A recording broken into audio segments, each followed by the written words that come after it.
হরে কৃষ্ণ। শিল প্রভুপাদ স্বরগোস্বামীর অন্যতম গোস্বামী ছিল রূপ গোস্বামী। আমরা গৌড়ীয় বৈষ্ণব এই রূপানুগ।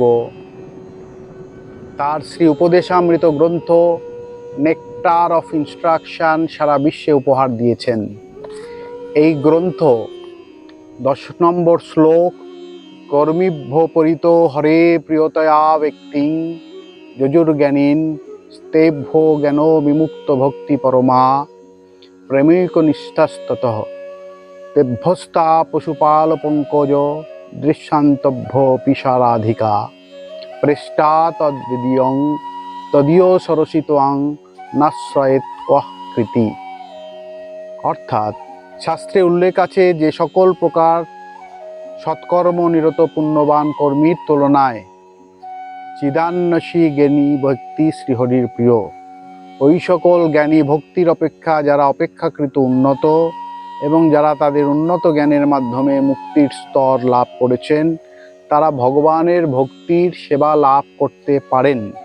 তিনি অন্যান্যদের তুলনায় অপেক্ষাকৃত শ্রেষ্ঠ এবং যিনি প্রকৃত কৃষ্ণ প্রেম লাভ করেছেন তিনি ওই মুক্তিপ্রাপ্ত জ্ঞানী ব্যক্তিদের তুলনায় শ্রেষ্ঠ।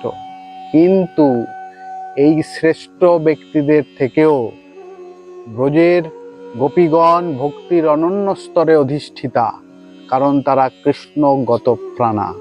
ওই ব্রজনারীগণের বা গোপীদের মধ্যে আবার শ্রীমতী রাধারানী হচ্ছেন শ্রীকৃষ্ণের অতি প্রিয়। গোপীদের মধ্যে প্রিয়তম এই গোপীটির মতন তার কুণ্ড ভগবান শ্রীকৃষ্ণের, অর্থাৎ রাধা কুণ্ড ভগবান শ্রীকৃষ্ণের কাছে নিগূঢ়ভাবে প্রিয়। সুতরাং এমন কে আছেন যিনি রাধাকুণ্ডের এমন অপ্রাকৃত ভাবময় পরিবেশে আশ্রয় গ্রহণ করে রাধা গোবিন্দের অষ্টকালীয় ভজন না করবেন? বাস্তবিক পক্ষে যারা রাধাকুণ্ডের তীরে রাধা কৃষ্ণের ভজন সাধন করেন তারা পরম সৌভাগ্যবান। শিল প্রভুপাদ বলেছেন যে শিল রূপ গোস্বামীর উপদেশ অনুসারে গৌড়ীয় বৈষ্ণবরা জীবন ধারণ করবেন।